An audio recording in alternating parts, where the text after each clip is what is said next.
Hello and welcome to the World Tote Association webinar.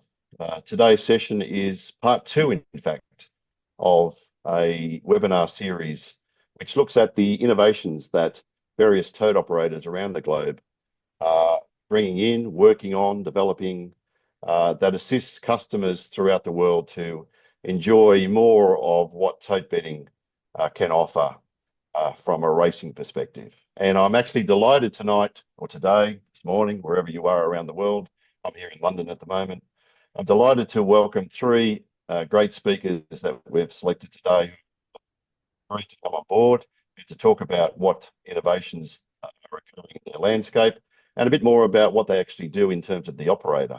And I'm really, really delighted to welcome on Hiroshi from the Japan Racing Association, who is the councillor, has significant experience on the international regime with the JRA, and we are really delighted that Hiroshi has agreed to come on board to talk about the JRA. Many of the viewers of this webinar, it's such a fascinating area, Japan, racing in Japan, so looking forward to the presentation. The second speaker is someone who's well known to most participants in the forum. That is Sharman, the commercial executive from Premier Gateway International, PGI. Ray has a wealth of experience, not only in the UK, but across the globe. And he's been privy to a number of innovations that he's seen around the world. And he'll talk about what's happening at PGI from an innovation perspective. The third speaker we have on board today is Robin Collet from ZEturf, the marketing director. And again, we look forward to Robin presenting what's happening in the ZEturf space as far as innovation goes on tote betting. Now, as we occurred in part one, if you have any questions, please jot them down. If we do have time at the end, we will go back to the questions and see if we can get them answered for you. In terms of housekeeping, we'll try and keep this to 1 hour. It's been set aside. We know your time is precious, so we'll try and keep to that time limit of 1 hour. So let's get started with the webinar, and I'll hand it over to Hiroshi. Okay, thank you, Paul. Good evening, everyone, or morning, or good morning, or good afternoon. Thank you very much for having me. First of all, I need to apologize for my presentation. I think we are supposed to speak about the innovations, but my presentation doesn't involve so much of innovation here. I'm going to explain about the overview of JRA's wagering operation.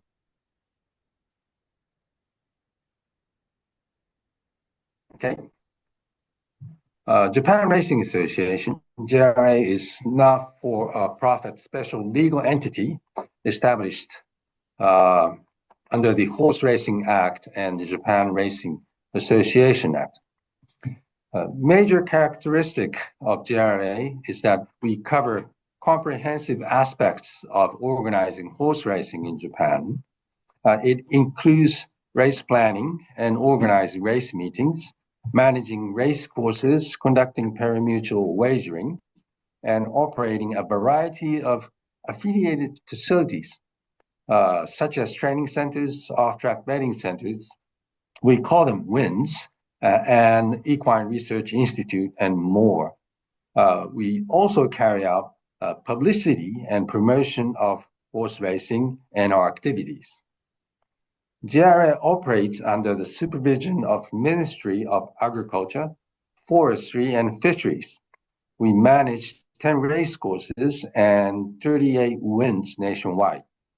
JRA's objectives include contributing to the national treasury through Tote wagering and promoting social contributions such as livestock industry and social welfare. This is about betting market in Japan. In Japan, gambling in principle is illegal and subject to the penalties under the criminal code. However, there are 5 codes of gambling which is exempted. They are horse racing for JRA and NAR. NAR is a National Association of Racing, 15 tracks operated by individual local municipalities. They're a little bit smaller in size than JRA. There are powerboat racing, cycling, and motorbike racing. We have no fixed odds and or casino. In 2023, the total turnover of these 5 codes exceeded 51 billion euro. JRA 20, NAR 6.8, boat racing 15, cycling 9.7, and motorbike racing 0.7 billion euro. Additionally, there are what is called kind of slot machines, which is treated as somehow as amusement rather than gambling in Japan. It has estimated annual market of around 95 billion euro. Our approach in maintaining customer interest in betting involves a multi-dimensional strategy on enhancing the appeal of horse racing. So rather than solely focusing on increasing betting turnover, we aim to attract a broad audience beyond just bettors by emphasizing the spirit of sports and captivating beauty of thoroughbreds. This long-term perspective underscores our commitment to cultivating a dedicated fan base for horse racing itself and contributing to the development of equine culture. Leveraging a digital platform is a crucial element of a strategy. To attract new audience, we disseminate engaging content regularly through our website, official WebTube, YouTube, and other social media platforms to enhance brand recognition. We also try to optimize our betting platforms for mobile devices to ensure the seamless access on the go. Besides typical corporate websites providing general information, we also have a website called JRA Fun, which features content with popular icons to increase brand visibility and create an online community with two-way communication space. We integrate advertising and promotions across television, newspapers, radio, and internet media. JRA Focus need to reach a wider, potentially younger demographics, while also considering the digital literacy of our existing fan base, who's aged at about around 59. In 2024, 81.5% of our total turnover, the JRA, came from internet and telephone betting, mostly internet. Online wagering subscriber is now totaling 6.5 million. Stay-at-home demand during the pandemic led to a 2 million increase, resulting in more younger and digitally savvy horse racing fans. It has also helped lower the age demographics, especially at the race course, especially on the Group 1 race day. It goes down, let's say 59 on a regular day at the off-track betting center to Group 1 day at race course to late 30s. This overwhelming dominance of online betting in turnover underscores the necessity of our user-friendly online platforms and effective marketing strategies. Our primary online membership service called iPad, which has about 5.3 million members, allows members to instantly transfer funds from their registered bank accounts and for us, seamlessly handle payouts after each race.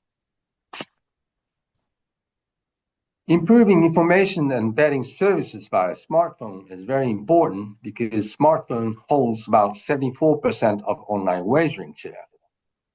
To expedite better transactions, JRA app was launched in 2023, which now has about 2 million downloads.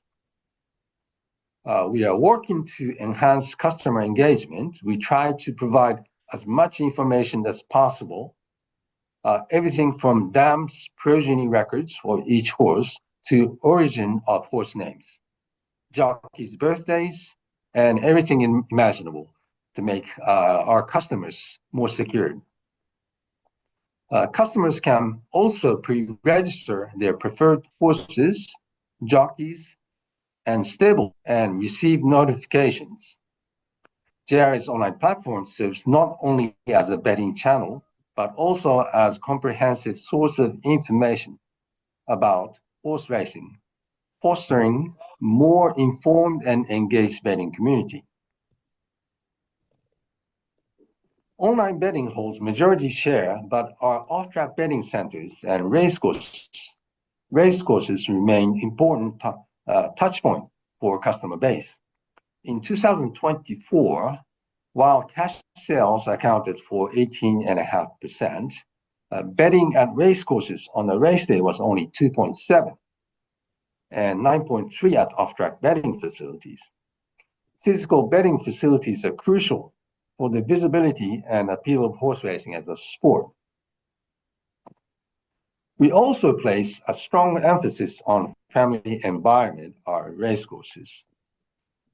We keep admission fees very low. On the normal race day, it's set about 1.5 euro, and children under 15 comes in free with adults.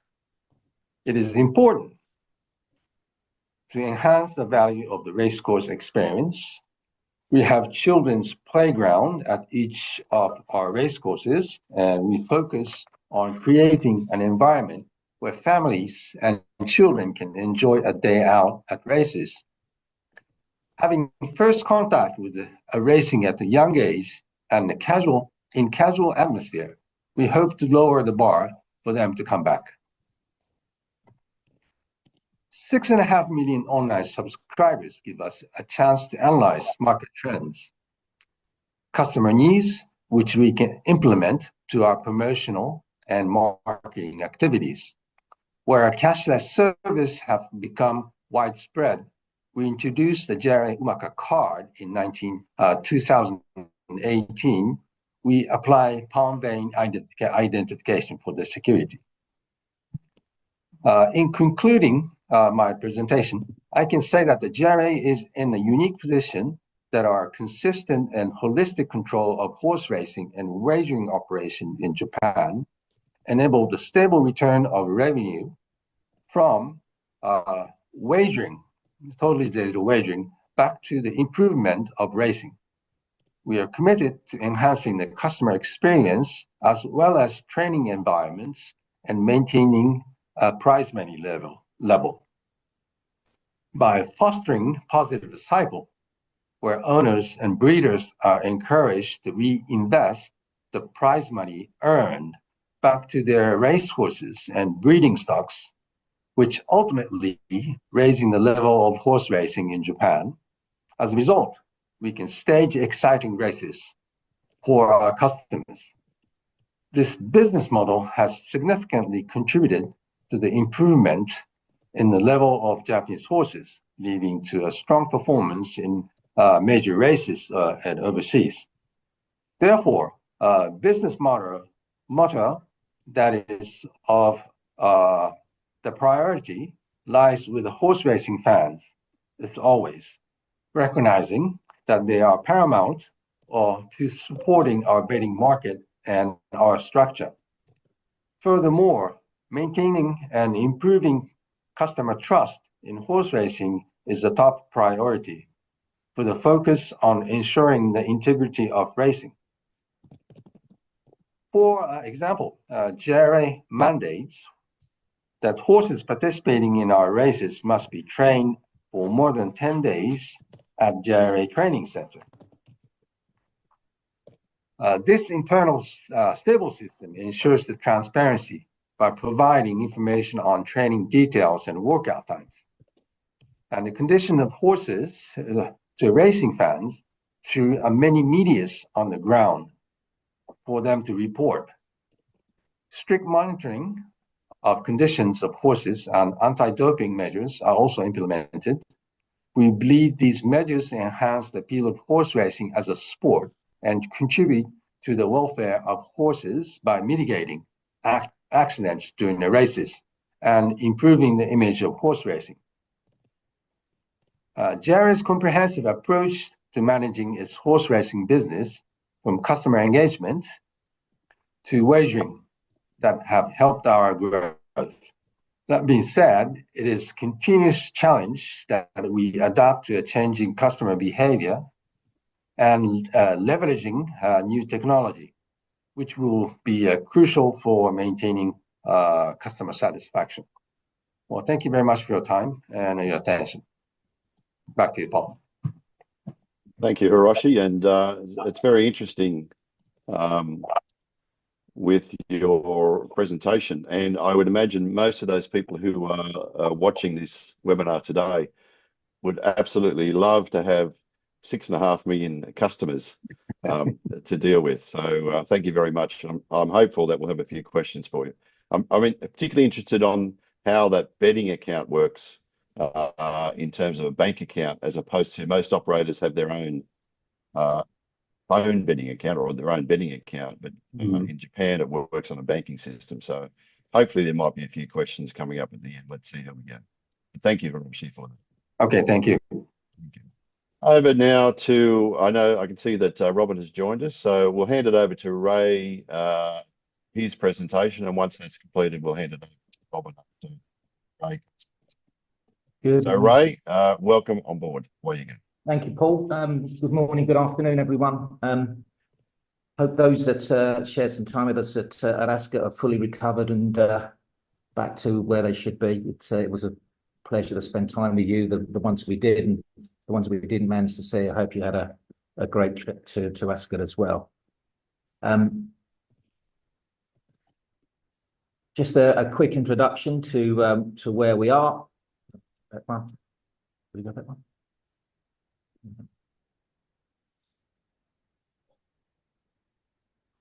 There we go.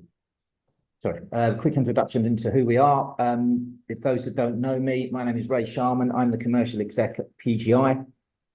PGI is a fully owned Tabcorp Europe limited entity.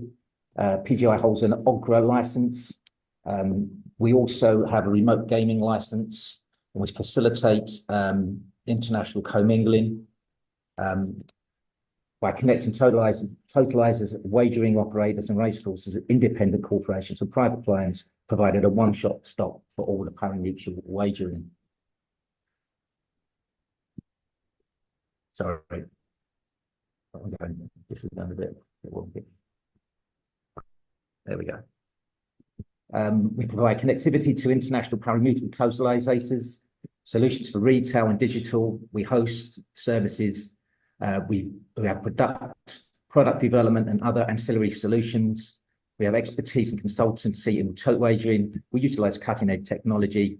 We have a low-cost and quick market alternative for global commingling, and we have access to international markets for high volume and premium clients. Greater choice for customers. I'm now being taught how to use a laptop, so excuse me a second. There we go. These are the jurisdictions that we wager in across the world. As you can see, we go as far west as Canada and as far south as New Zealand, and quite a few ports in between, stopping off at South Africa and around the Dubai and UAE and Turkey as well in the middle there. So as you can see, it's a fairly comprehensive coverage that we have. We also run some B pools in Japan and Korea for the NAR tracks, which we'll come on to a little bit later in the presentation. Right, so we have a few problems that we like to solve here at PGI. We have local versus commingled takeout challenges, what we've called this. The crux of the matter here is that when we have some when we wager into Hong Kong, for example, if there's a split card, Hong Kong will the main card will have to all run off the Hong Kong takeout rates, which can be problematical if they're only taking 2 or 3 races and you have a takeout rate of 20% for your win. Not only that is that you don't get the chance to offer some of your local bets that people quite like to get set up there.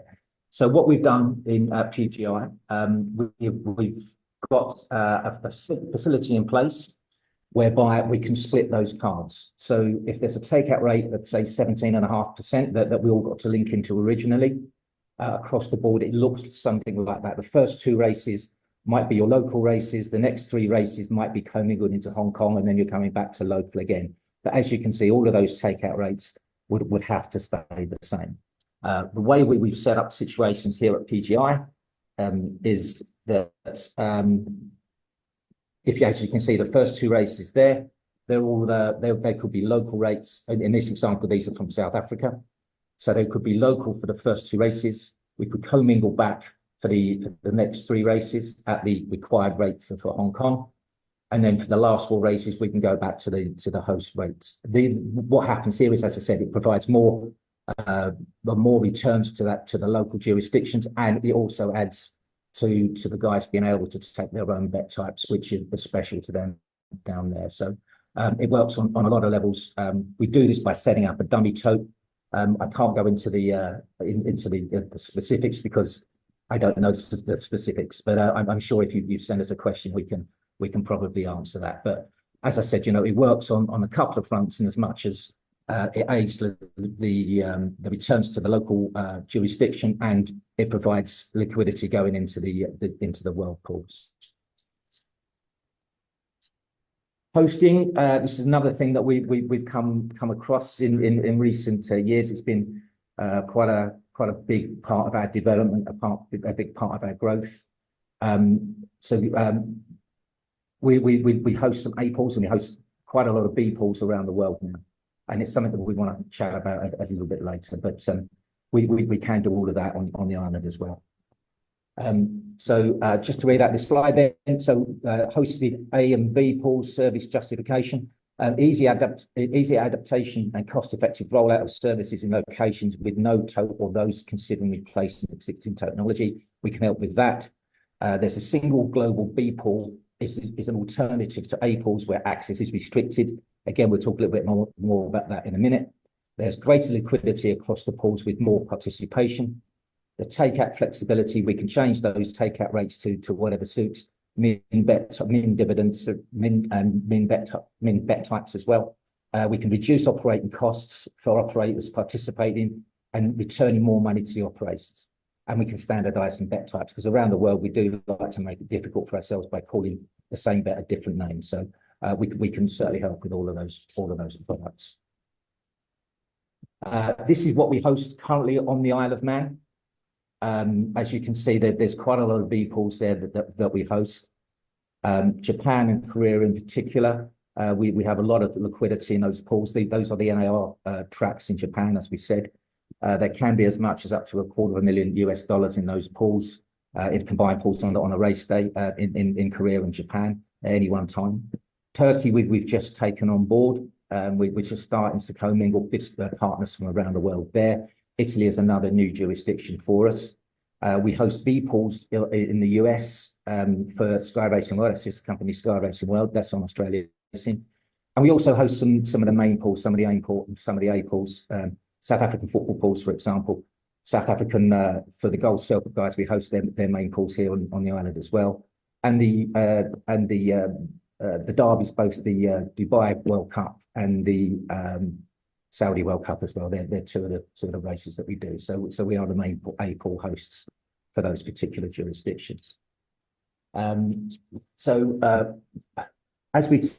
we're hosting more, we found the need to sharpen up the way that we do our hosting, and we've had we call this the remote race day control.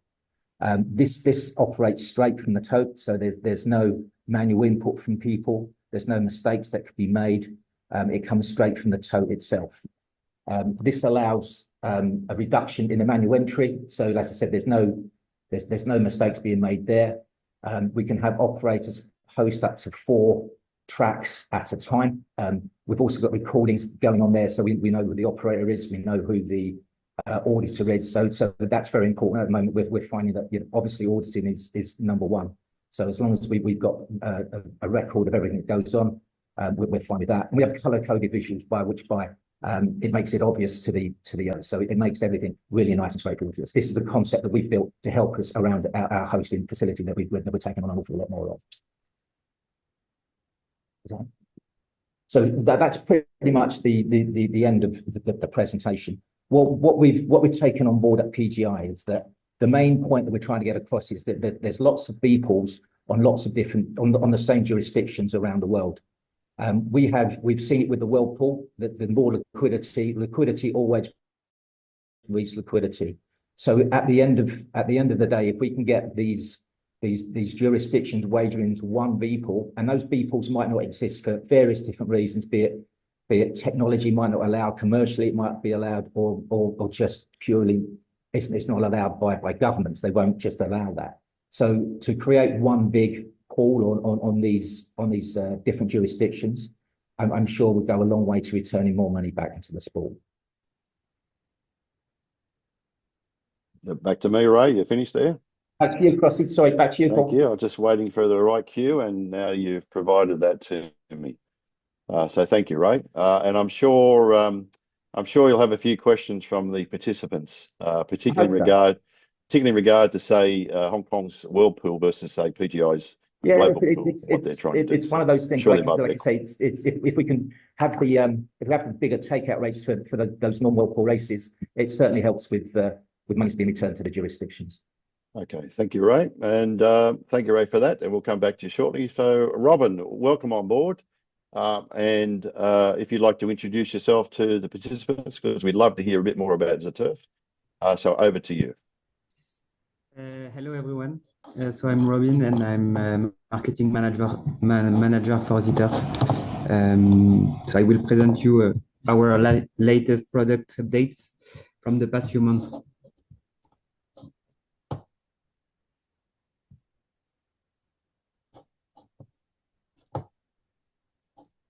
You can launch the slide, or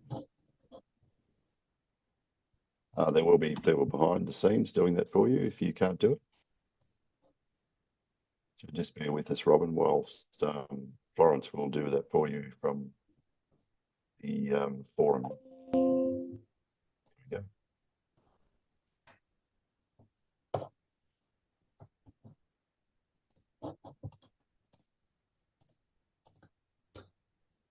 it's a spoiler for the moment. Okay, so yes, you can go to the next one. So yes, our new feature for 24 and 25. So first of all, I want to highlight our most important updates, the instant withdrawal. So it was a huge success for us, and a very important thing. We have clearly seen a before and after this moment, thanks to this feature. So how does it work? It's really simple. Customers can withdraw their winnings in approximately 10 seconds. Of course, there are some conditions. For example, it's available from the second withdrawal. The account must be verified. There is some limits per day, limits of amount, etc. And we can change those rules for some kind of customers. You can still no. The second one, still the same with instant withdrawal. The second slide.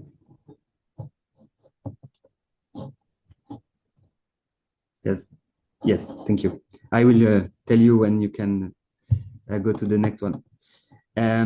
So yes, today 90% of our withdrawals are instant withdrawal, and for customers, it's a very important feature. It builds trust and shows security. So it was seen in different studies about the customers and in different discussion with the customers. So yes, it's really important. They know where their money is, and we know that it's key in our industry. So this feature is now a standard in France, but I know in Europe too, but in France, and all the sports betting actors have this. For horse racing, it's a little bit different. It's a really good competitive advantage at the moment, because our competitors don't have it. So it's really crucial for us. It was crucial for us to implement it, and now it's a really good advantage, strong advantage. So that was the first one. A new feature too, it was a feature regarding a more promotion, commercial offer. So we launched new feature directly related to the players' winnings.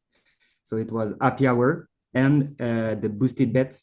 So it was key in our strategy. Our strategy is always to offer the best winnings and best winnings experience to our customers. So those features are key. On happy hour, you can adapt a period of time. So, for example, like in a bar, from 6 to 8, or in the morning, in the night, etc. You can up one bet during a period of time. And regarding the boosted odds, it's a little bit different. It's only on one races, one type of bet, and we can make one boost for each races if we want during the day. So this allows players to win more and on a specific bet. So it's interesting for us to highlight some type of bets sometimes. So it helps us to bring more energy during key moments, or to highlight some quiet time in the calendar. So for the commercial part and for a marketing point of view, it was very important to have this kind of feature. You can go to the other one. So after that, approximately in March, we launched a new application with almost 100% of elements were improved. On this launch, we had two main objectives. The first one is to have a better experience for horse racing customers, and the second one was to welcome other gamblers like sports betting players or poker players, for example. It was linked to the cross conversion strategy. So for horse racing customers, we took the customer feedback for this new application. So we launched some studies, we launched some meeting with customers, and they told us, okay, this was good, this was not really good. So we adapt our different features, our different product pages. So we redesign all the key pages. We implement a new race listing by post time. So it was a key improvement for us. We improved the visibility of potential winnings. We know that in horse racing, we don't know exactly what we can win. So it was really important. And now we have an easier access to races, to drivers, to horses, to all this information. It's easy to access. So that was for the horse racing customer. And in the meantime, for cross conversion, as I said, for sports gamblers, but for the others too, we have better promotion and commercial offers. We talk about boosted bet or happy hour, but it's well shows for the customers now. We simplify the betting process. So in one click, we can bet on the winner, and we have a direct access to the bet slips. So it's key. It was key for us because it's a marketing standard for sports betting. So we adapt our application for that, and we enhanced help pages, and we put some new video tutorials. So how does the horse racing work? How bet? How we can subscribe to a promotion, etc. And we put the video on our social media for sure, but directly in the application too.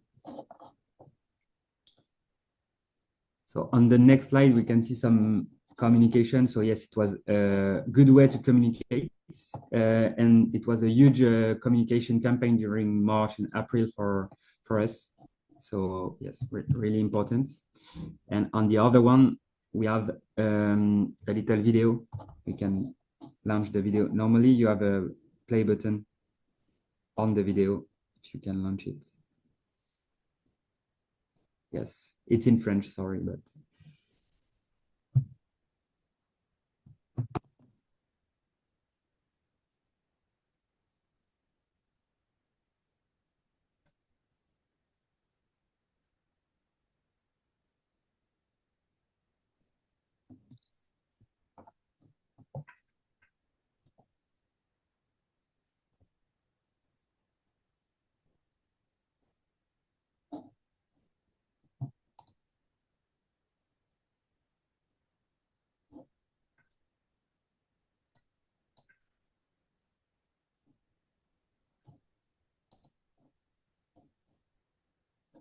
Oh, there is some bug, I think. It looks like, Robin, the audio hasn't worked, so I think we got the gist of the ad just looking at it visually. Okay, I don't know why. Maybe we can put again on the play button. If not, I will send you at the end. Yes. It was approximately the end. Okay, so regarding this app, it was a successful adoption. It's still important to continue our work on the application, and we know that our segment, our user segment, is resistant to changes. So we are really happy with the figures. If we can take a step back, you can see the percentage of the app user for ZEturf on the graph. We are at 32% approximately app users 7 months ago, and now we are at 42, and we reached a record last week. So before I doing the slide, so we reached a record last week at 43.5%. So really successful for us, and we will continue to improve this application with the customers' feedback. So we will organize some meetings with the customers to get more information and to still continue the improvement. That's the end for me. Thank you, Robin. Very good. There's a few questions coming through, Robin, so I might just ask you a question and go back to you quickly. You talked about the instant withdrawals. I just want to ask the question about when does ZEturf pay out its dividends? Is it when the runners go across the line, or do you wait until the official results are announced? We wait for the official announcement, but it's really short between the official announcement and the official payment. We don't wait a lot of time, but we wait the official payment, the official announcement. Right. And another question coming through: are you betting on all international product now, or only that is seen in the French market?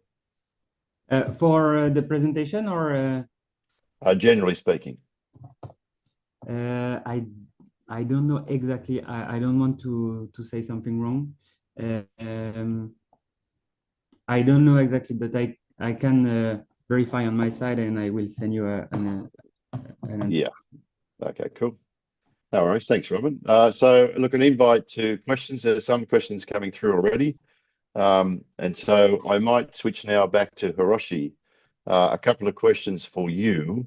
One is, could you elaborate a bit more on the average age of your punters in Japan? And secondly, what are the most popular bet types in Japan? Well, average fan base, as I said, is about 59. At race courses, it gets lower to early or mid 50, higher at the off-track betting centers. But for Japanese racing fans, major races, when Group 1 race comes, the average age drops. It drops to, I think, late 30 now. Right. That's very interesting. And your most popular bet type? Our most popular bet type is trifecta, which holds about 27%, I think. And is that consistent against your younger audience versus your older audience? Is that a consistent thing? What's that question again? Is the popularity of trifecta consistent or the same as with your younger customers versus your older customers? I think younger customers like more simple bets, and because they are unexperienced for wagering, and we promote more place quinella, or we lower the takeouts for win and place. and place Quinella, so that the more refunds they receive, it's more Right. fun and they come back. Right, okay, good. And it looks like you're very popular, Hiroshi, because there's more questions for you. Are the on-track customers worth more than your online customers in terms of value? That's the first question. Well, the on-course customers, we feel it's a gateway to horse racing. Online customers, some are very heavy, Royal, which has more share. The value is same for us. Right. Okay. Even $1 better to $1 million better. Yes. Yeah. Cool. That's good. And the second question: do the online customers get another level of a service or a better experience than those at the track? Well, online bettors are more experienced, so they will be able to reach more information than on-course bettors. And we have several affiliate organizations controlling the IT, and they can provide more services like forecasting software they can provide, and access to our database. Right. Yes. And Hiroshi, you mentioned that on track is 2.7% of your total turnover. Yeah. I presume that a lot of your customers on track are actually betting via the phone. Yes, many yes. of them are. Yeah. Yes. Yes. So in effect, the amount of betting on track is probably far more than the 2.7%. Given I think digital. you can say that it's online. Yes. 2.7 is on course cash turnover. Yes. Yeah. Yes. Good. Good. That's cool. And the last question, Hiroshi, whilst I've got you, can you talk a little bit more about the use of the bank account? So, for example, if I have a bet in race 1 at Tokyo, does that money, let's say I have $100 bet on race 1 Tokyo, does that show in my bank account that I've had a bet on number 1 at race 1 Tokyo, or does it simply show a transfer of money of $100? Well, now we have a contract with the about over 10 major banks in Japan, and smaller combined about 15 banks.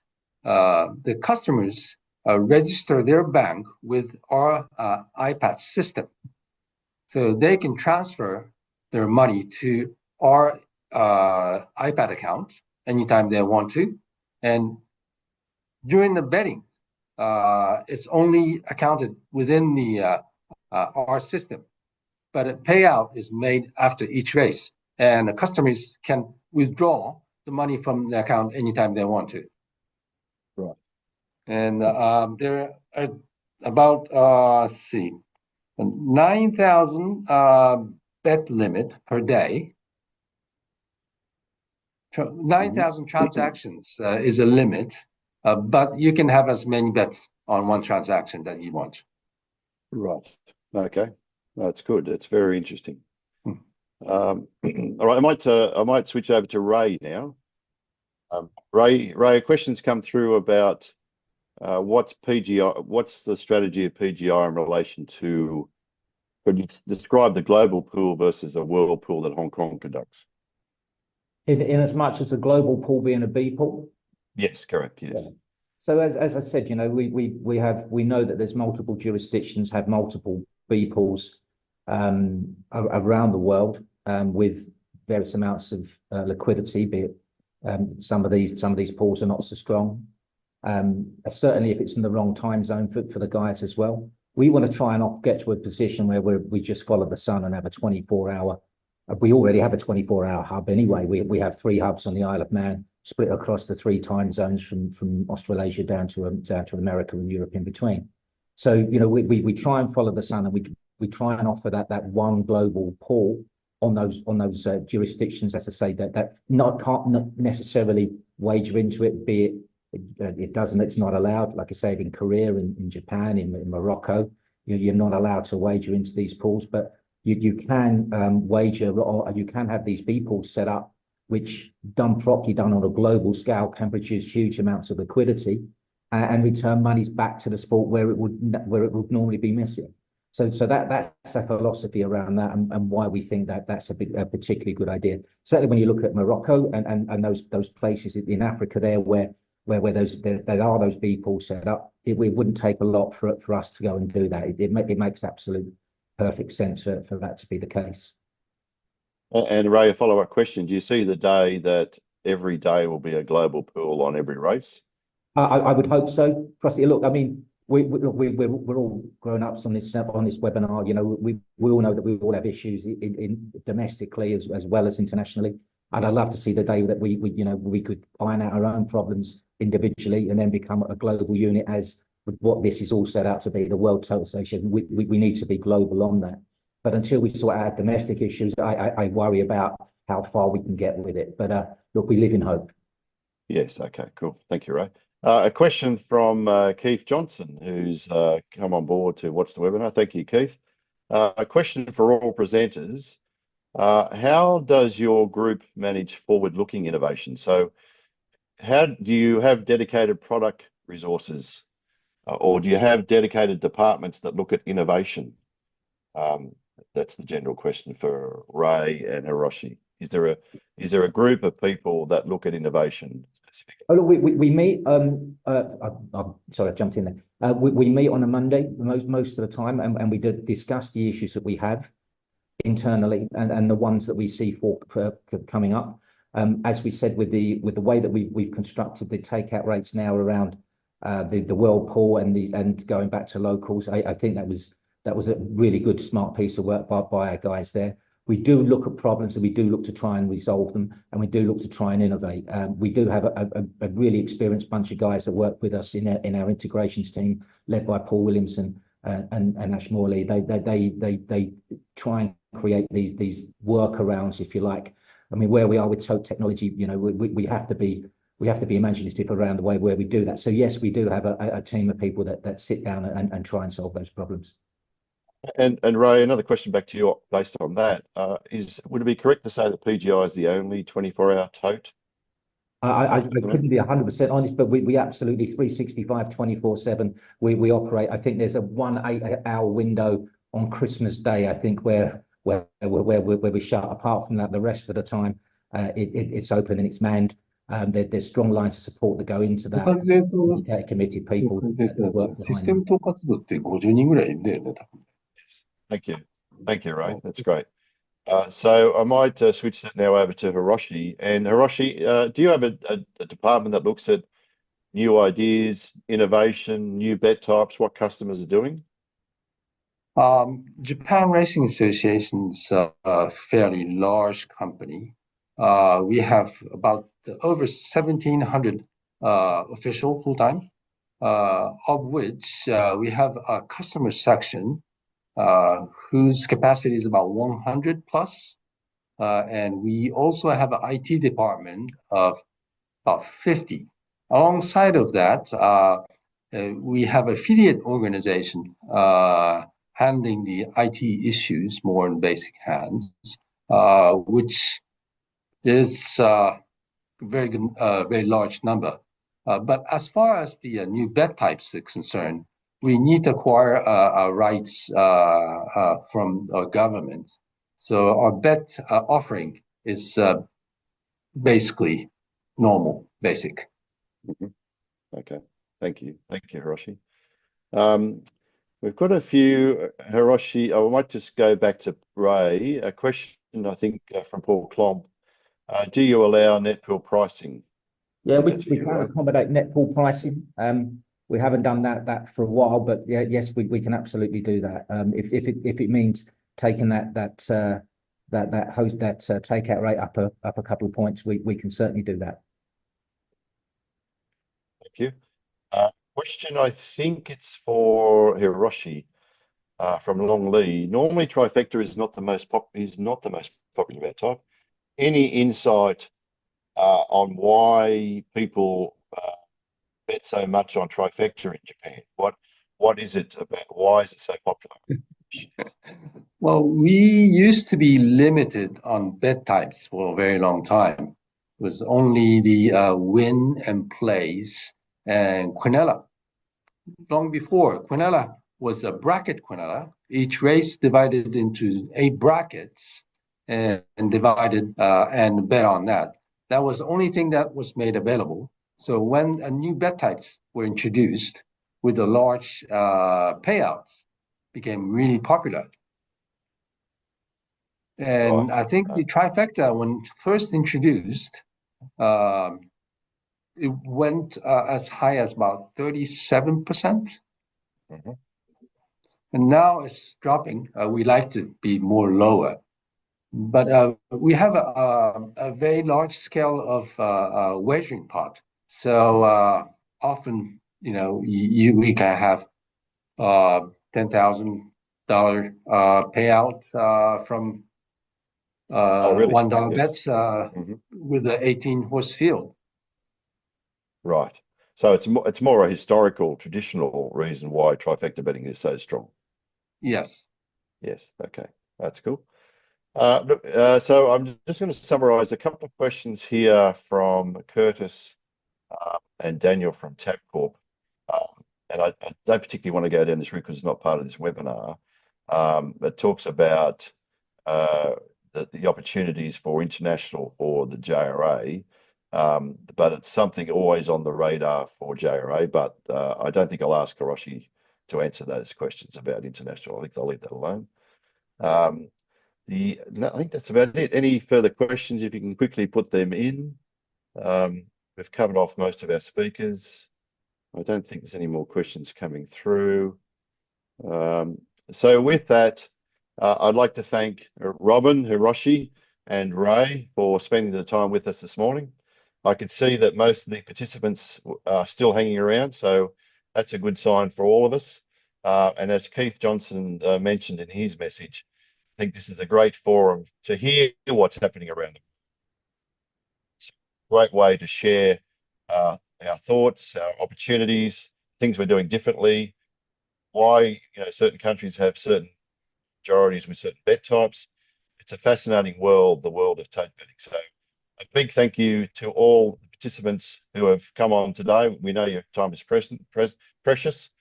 So we thank you for coming on board. And a great thank you for Ray, Hiroshi, and Rob.